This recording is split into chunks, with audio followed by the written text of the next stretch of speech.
Hello there, Jean-Sebastien. Hello, Jeff. I'm going to mess up your name because Jean-Sebastien is a mouthful for me. So I apologize in advance, but I pinned the note down below. You can say JS. JS, there, that's much easier, okay. So I'm gonna wait for a few more people to get on here, but we just checked in and it's windy out there, but you have a beautiful day. Yes, it's quite windy. It's coming and then after it's disappearing, but the weather is fine. It's 25 degrees Celsius outside, so not bad. Beautiful. All right, well, you want to start by introducing yourself and what your job is, and then give us a little of your personal background? Yes, so I'm the commercial director for all the Domaine de Baron de Rothschild chateaus, which include, of course, Chateau l'Évangile, where we are today, but also Chateau Lafitte, Chateau du Milan in Pauillac, and Chateau Rieux-Sec in Sauternes. And myself, I've joined the company for more than a year now, working in another industry before, which is the cognac industry. Ah, okay. And then can you talk about, list the chateaus again that you represent, and what does a commercial director do? It's a very good question. First of all, the chateaus, it's Chateau Lafitte, first classified gross in Pauillac. We have Chateau l'Évangile in Pomerol, where we are today. We have Chateau du Milan in Pauillac, next door to Chateau Lafitte, fourth classified gross. And then after, Chateau Rieux-Sec, first classified gross in Sauternes. And is it correct that Rieux-Sec is officially is Fargue a village? Fargue, yes, the village the name is Fargue, yes. It is, okay, because I was looking up the at some point I want to circle back and explain the Sauternes Classification of 1855 in relation to the one everybody knows about. But tell us where you are today and what's happening at l'Évangile. So let me show you with the camera, maybe better. We are right at Chateau l'Évangile, so we are in the middle of one of our parcels of Merlot, and you can see that we are on the plateau de Pomerol. If you look at where I'm showing you right now, this would be on the right after the road, the beginning of the Saint-Émilion appellation. Okay. Next door, you have Chateau Cheval Blanc that you can see at the back of the trees. And then when I'm back here, we are right in the middle of the plateau de Pomerol. You can see that we have some lovely neighbors next doors and the village of Pomerol with the church on the back. So nice. We are really at the border. And I always tell people that the people that are watching here, some might be super knowledgeable about wine and some might not be. So can you give a rundown of what Pomerol is and how it's special and unique?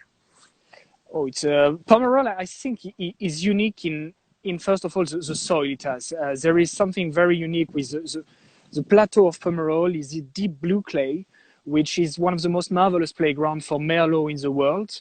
It's clays that are very deep. It's a kind of a cold terroir, which restrains the water very well, which enable Merlots not to give, quite jammy and opulent Merlots, but giving some elegance, balance, and this is a playground which is absolutely fantastic, very unique in its sense, because you don't find this type of soil in a lot of different terroirs around the world. And Pomerol is also quite special by the concentration. It's a very small appellation within the Bordeaux areas, one of the smallest actually, and it's very different from Left Bank and from Saint-Émilion because there is no classification. You don't have classified growth in Pomerol, which makes it also a bit more difficult for some people to understand because you need to get a sense of the terroir to really see the difference between each chateaus. And how is l'Évangile different from its neighbors? L'Évangile is kind of a quite important property and chateaus. We have two vineyards, which is quite big in the sense of Pomerol, which are very nicely spread between very diverse type of soil. You have, of course, the blue clay, as I mentioned. This is the soil where I'm currently calling you now. And we have another part of the property, which is on my back. When you get closer to some neighbors like Gazin, for example, if you look on the map. And this is a more gravelly type of soil with, it's not only clay, you have also some gravels in it. And this is a much more interesting playground for Cabernet Franc. And at Évangile, we are very privileged because we have at the same time plantings of Merlot and plantings of Cabernet Franc, which enable us to blend the two grapes together, which is quite different because a lot of properties may only have Merlots.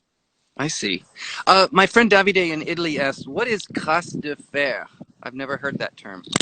Crasse de fer, it's inner crust, so it's a very, very deep subsoil composition, which is iron. It's actually iron spot, which is, you have actually iron crust from all the size of the plateau, which is going from the village of Pomerol up to where we are now at the border of Saint-Emilion. And this is a particularly type of soil which might be the best for Merlot. And then he followed up, and how important are the boutonnières? Quite important, but I don't really understand the question. What is important with boutonnière? What is the question behind? He asked, basically, what is it? I've never heard that term either. What is the term? I'm not sure of what do you mean by boutonnière. Okay, he's going to probably jump in here and ask.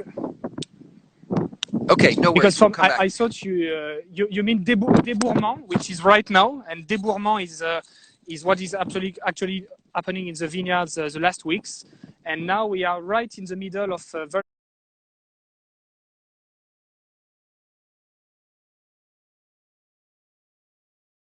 crucial time for us, which is end of débourrement, and we are waiting for the flowers to come, which should be maybe coming on the last week of May this year.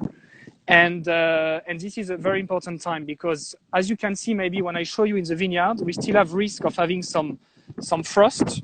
So this is one of the reasons why we have some candles which are installed. And this is a moment where we could have some risk of more frost coming. So this is a very crucial moment for us. Okay, cool. Can you tell us, so I want to cover each of your properties, just like we did with l'Evangile.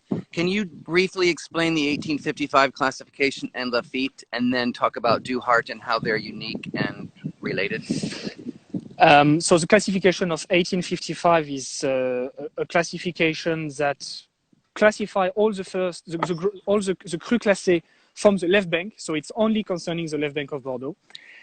It's a classification that hasn't still been touched today, except for Mouton Rothschild, which move up to the first classified gross classification. And this represents two things. Of course, at that time was the quality of the terroir, the brand recognition of the chateau. And of course, when they made the classification, there was a notion of price. If the wine was pricey at that time of the classification, you would have better chance to be elected as a first or a second or a third classified gross. And there is 5 classified first gross today. On the red, you have, of course, Chateau Lafite, Mouton Rothschild, Chateau Latour, Chateau Margaux, and Aubryon. And of course, your lovely Yquem, which is the first classified gross superior in Sauternes.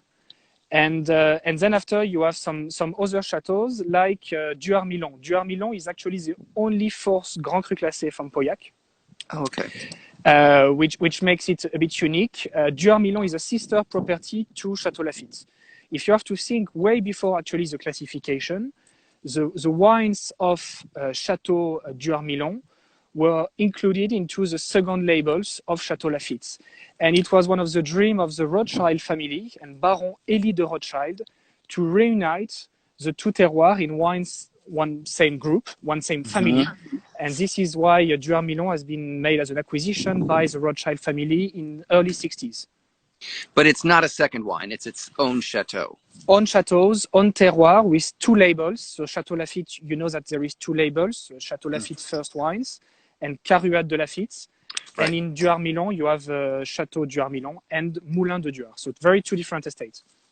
And what does the word Caruade mean? Caruade is so if you look at the name Caruade in itself, it's a Caruade is a special moves made by horse. You know, when a horse is climbing on his 2 back feet, we call it a Caruade, but it's not. The name is not given by that. It's actually a piece of land, which is a plateau. It's one big block, which we own next door to the village of Milon. And this is the name of the place from very long time ago called the Plateau des Caruades. And this is why the name has been given to Caruade, because if you have to remember, Jeff, at that time, Caruade was not a second label. It was actually a single vineyard coming from that piece of land. Cool. Okay. and then finish up with Riosec. And I love sweet wine, but can you explain a little bit the Sauternes Classification of 1855? Sauternes Classification has been following the same recipe. It's classifying estates between each other, with only Yquem being classified as Premier Grand Cru Classé Supérieur, but then after Riosec has been classified as the first Grand Cru Classé. Riosec, as you know, Jeff, is next door to Yquem. We actually share a lot of the same terroir, the same piece of land. It's quite a big estate, Riosec. It's more than 80 hectares. 80. Wow. Okay. 80, yes, yeah. And but it's not only for first wines. There is also, we know that we produce a second label called Carme de Riosec on much younger vine, on cooler type of terroirs. And we also produce some dry white, which is called Air de Riosec, which is a bit more Sauvignon Blanc blends. And the terroir of Riosec is very, very lovely, because it's a terroir where we can play with a different grape of the appellation. We have Sauvignon Blanc, Sémillon, a big chunk of Sémillon, and also some Muscadelle, which is a grape that, as you know, and you love the sweet wines, is giving a lovely profile to the blend. So beautiful. And just to be clear for people, your lovely accent when you say air, it's the letter R. So in English, we say the R Riosec. No, it's fine. It sounds prettier when you say it. So that's a big job. So what does a commercial director do? The word commercial is really not maybe appropriate. My job, I would say, is to try to make sure that we can put our bottles in the hand of wine lovers.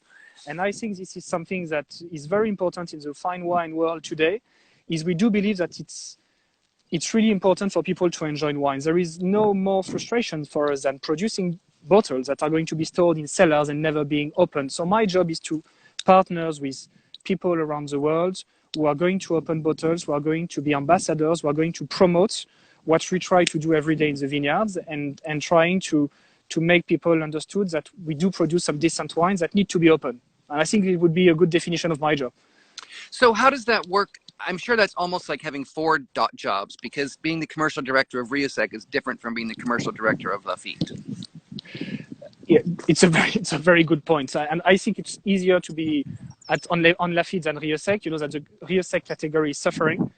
And one thing which we need is people like you, people who like to promote Sauternes, because it's some of the most amazing wines in the world. So I think one of the key questions for us in the future of Sauternes is, how are we going to make this wine exciting again? Because you remember, not even 30 years ago, it was some of the most demanded and sought after wines. And today it's a wine that we tend to forget, because we already had quite a lot: champagnes, white wines, and red wines. So I think that the approach for the Riosec would be much more on finding key people to promote, to consume Sauternes in a different way, maybe moving away from foie gras and dessert, and going maybe into a more interesting and fresher style of food pairing.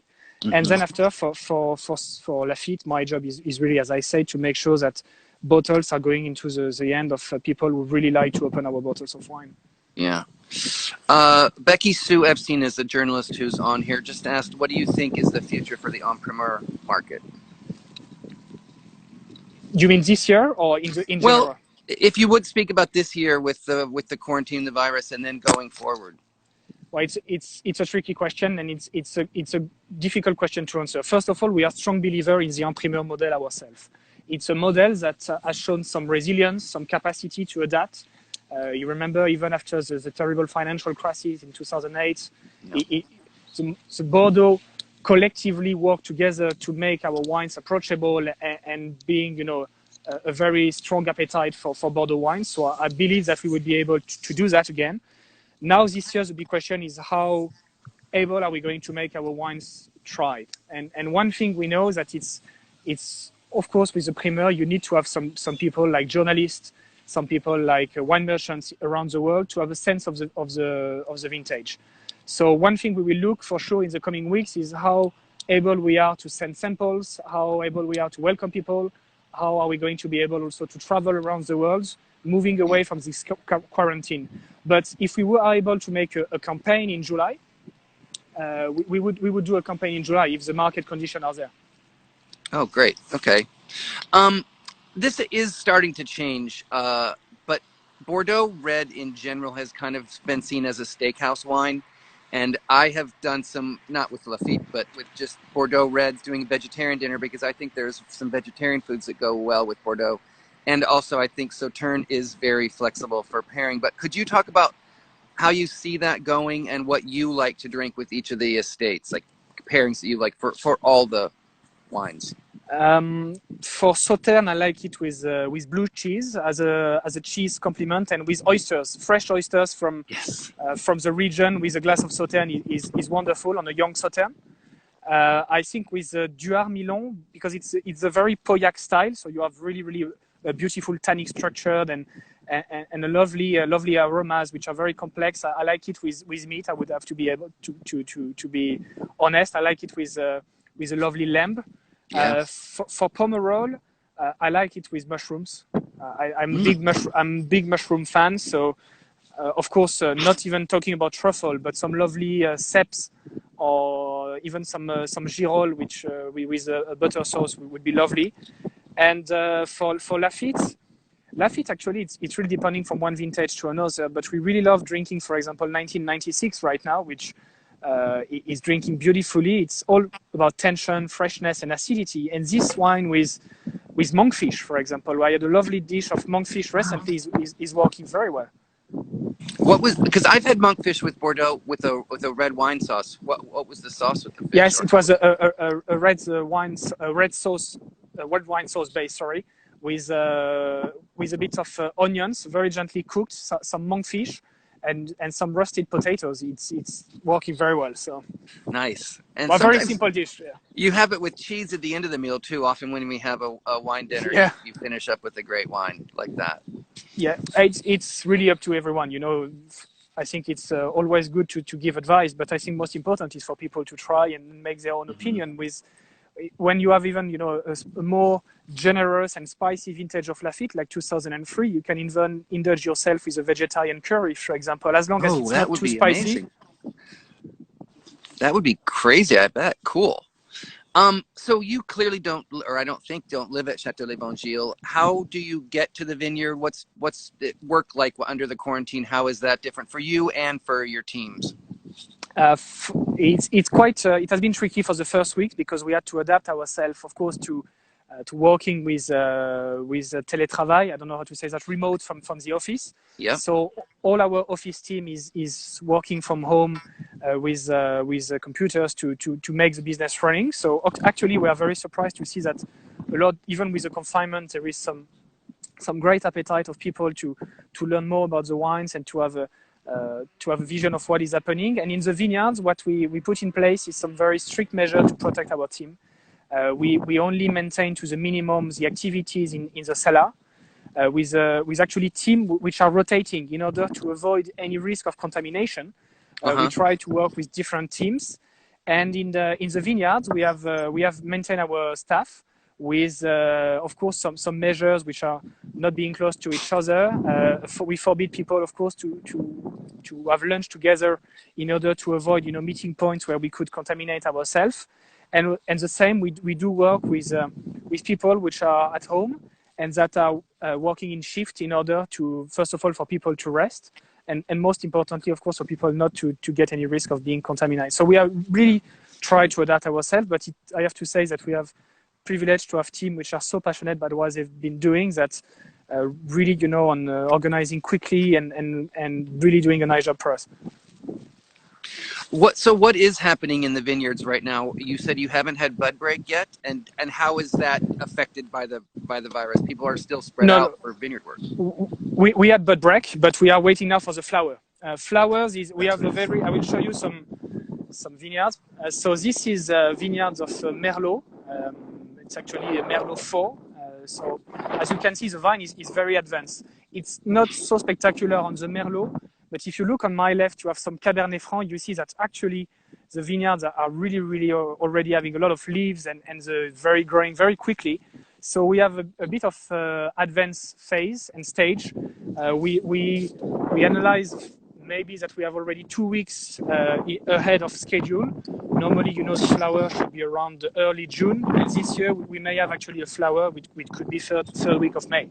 So it's critical now, because every frost that can happen right now could be a big danger, as you know. I just want to reintroduce you to some people who might have gotten on here later. I still have it pinned down there. Your name is Jean-Sebastien Philippe, and you're the commercial director at Lafitte Rothschild, Chateau l'Evangile in Pomerol, Duhart Milan in Pauillac also, and then Chateau Riesec in Sauternes. And if y'all have any questions, please pop them into the question or the comments. Normally this time of year you'd be traveling, right? Yes, we would be traveling, and we would be, most importantly, welcoming the latest stage of people going to try the imprimeur. That's right. So what are you doing with yourself to keep busy and engaged right now? It's a good question. It's a good time also for us to think about many topics. I think, for example, one key topic we discussed together when we saw each other in the US is how can we make our wines lively on every fine restaurant in the US. And we take this time to think about key topics like that. On-trade is very important for us.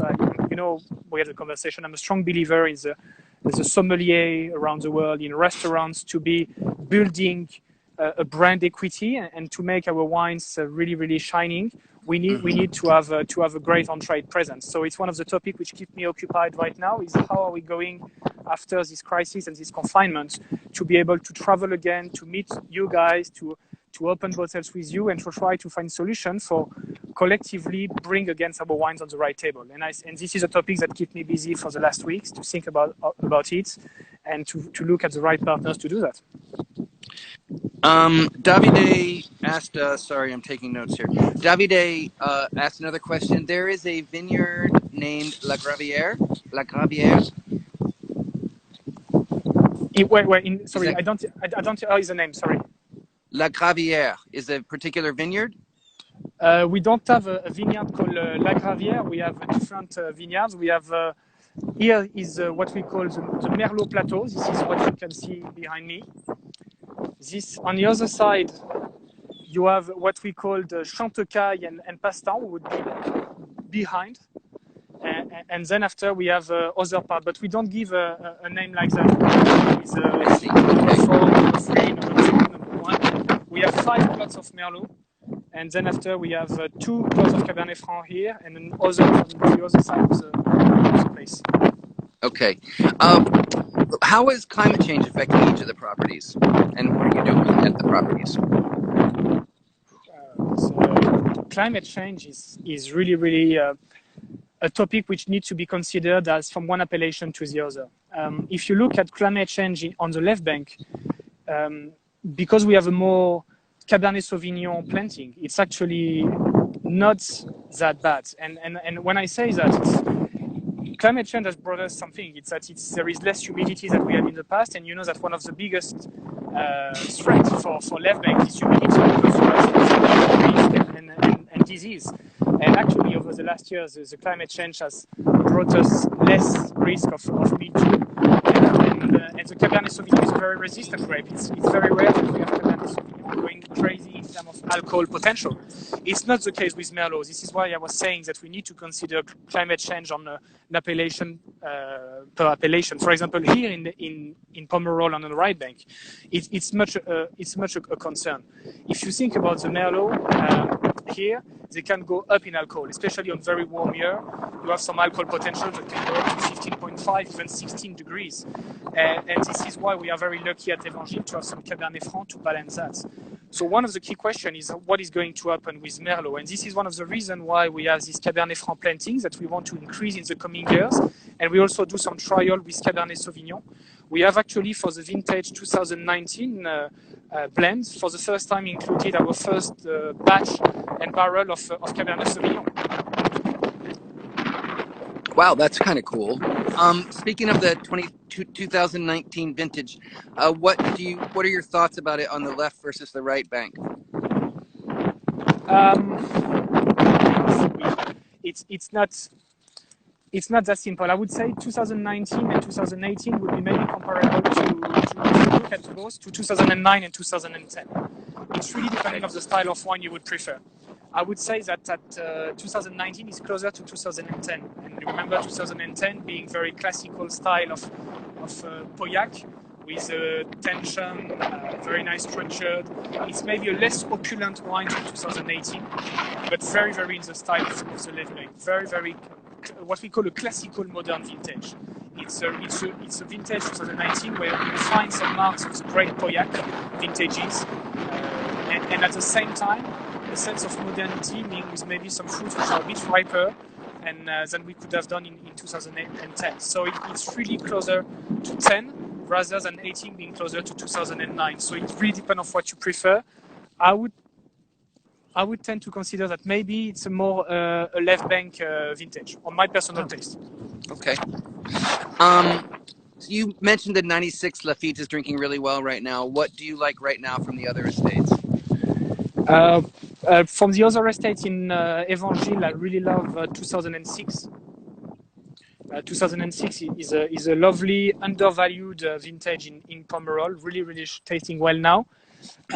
In Rio Sec, I think 1997 is drinking well now too. And one vintage which always surprising me is really the 2011. If you look at the Duarmilon 2011, really again, with the market condition when the 11 had been released, you remember, Jeff, it was after the 2009 and 2010 very pricey vintages, and then 11 came after and was a bit under the radar after those two monstrous vintage, and people forget how lovely the wines can be, and today, after nearly 10 years, the 11 of Duarmilon is drinking superbly. Yeah, Jane Anson on Twitter was talking about 2011 from another estate. I want to say it was Pauillac, but so often people think good vintages versus bad vintages. And she was saying 2011 is not a bad vintage, it's just something that's drinking really well right now. which is actually the most important. It's taking pleasure when you open a bottle of wine. So. Exactly. Okay. So I try to keep these under a half an hour. Exactly. I like the way that thought. I'm trying to keep these under a half an hour to be somewhat brief. So just to wrap up, I want to say thank you. But do you have any closing words or things you want to say to people? No, I think first of all, I would like to say to everyone that we hope that you are safe and you are everyone is having some good bottles of wine to open at home. That most importantly, that we hope you will be able to travel again in Bordeaux because. And Jeff, the same for you. I would love to have you again coming to see us because most important is, of course, to see what is happening in the vineyards. Yeah. And one thing we know for sure is that the life in the vineyard is continuing. And this is one of the things that keep us very happy in this confinement time is to see how beautiful the vineyards are. There is flowers and grass everywhere. The vineyards are in good health. And it's looking at a promising 2020. So we'll see. It's keeping us happy. Which is good. It's nice to see you in good spirits. That's what's important. I started this project because my friend Nico Irisu in Gaiac said, Jeff, the vines don't stop. And I find that very optimistic that you have to keep making those wines for us to drink. And Mother Nature, the vines keep going. So it's very optimistic. And thank you for being outside in the wind for us because thank you very much. Some people are stuck inside and it's nice to share the sunshine with them. There is worse place to be. Thank you, Jeff, for your time, and thank you for your passion in promoting wines. Thank you so much. It's my pleasure. Thank you for your time. You have a good day now. Say hi to everybody. Bye-bye. Bye-bye. Thank you.